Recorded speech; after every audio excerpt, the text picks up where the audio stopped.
Our next storyteller is new to the Monadnock region, but she's already a force and a presence. Let's welcome Shayna Appel.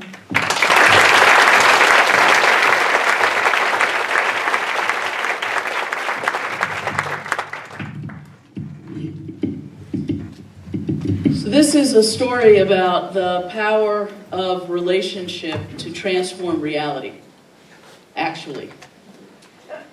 In 2009, my wife and I bought an ugly house on a beautiful piece of property, 7 acres, with a marsh and a brook alongside, lots of wildlife. Closed on the house in the winter, we moved in, we were happy. In the spring, the snow began to melt, the brook began to run audibly, the wood ducks returned, the mallards came back, they joined the already existing wild array of birds at the feeder. It was magnificent, a little slice of heaven. And as the weather warmed up some, we were able to open the windows of our little ugly house. And that's when we noticed this sound coming from beyond the trees in the southeast border of the marsh. What was that? Curiosity led us down the little road that runs off Jenison. And what we found at the end of the road did not bring us joy. So what we found at the end of the road was a gravel pit operation called Soiland. I don't know how many of you are familiar with gravel pit operations, but they're pretty noisy. There are trucks running in and out day and night. There are backhoes. There are sifters. And if that's all that was down at the end of this little road, as we say at Passover, Diano, it would be enough. But wait, there's more. Because Soiland is also home to a paving operation and a dumpster company. And the place itself is a dump. A veritable cornucopia of abandoned trucks, flatbeds, cabs, assorted and unassorted axles, galvanized steel, old grills and washing machines, tires. I mean, everything in its death state is there at Soiland. And we thought to ourselves, what is wrong with the people who run this town? I mean, how do you let an operation like that come up in a residential neighborhood?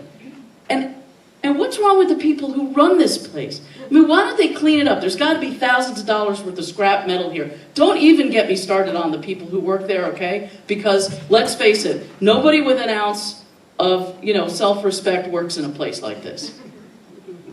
Probably a bunch of pickup truck driving, beer drinking,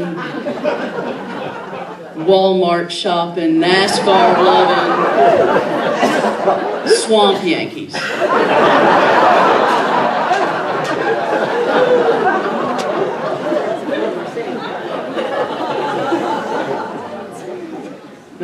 Good evening, my name is Shayna and I'm an ordained minister. And I'm a jerk. Well, to say that we were somewhat disappointed in what we found at the end of the road that runs off Jenison Road would be an understatement. A couple of months later, we added a small dog to our family, and we were looking for a place to walk Arlo off leash. You can't do that on our road because that's where the real NASCAR lovers live. So we started walking him down the road to Soiland because it turns out the guys who drive those big trucks, they do slow down. And they wave. And when we wanted to do some work on our house, we hired Steve, the guy who owns Soiland, to do the excavation and landscaping.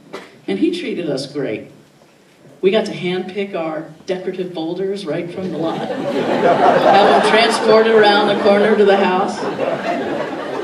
And the day after the foundation was poured, Steve drove by. There was this huge gap, between the driveway and the garage. And he was like, well, that'll never do. So he said, I have a paving operation that we knew this. I'm going to have those guys come up here and seal this. I said, that's great, Steve. I literally went out for groceries, and when I came back, that driveway was paved, the edges were neatened, and it was just absolutely lovely. So, you know, I would love to tell you that there was a moment in all of this where there was some sort of divine intervention, some choirs of angels that, you know, came down and said to me, hey, Shayna, you're being a real jerk, you know, and you know, your opinions and judgments, these are things you've chosen, and you could choose these differently, but that didn't happen. What did happen was that over time, we became involved with the people who work there. We came to know them. Today, I know some of the guys down there by name. I've become deeply appreciative of how very hard they work. I have pride in that little corner of town and how much work actually emanates from it. And the people who work there today, they're my neighbors. Soiland is my neighborhood. Today we look out for one another, not because we have to, but because we choose to. Thank you.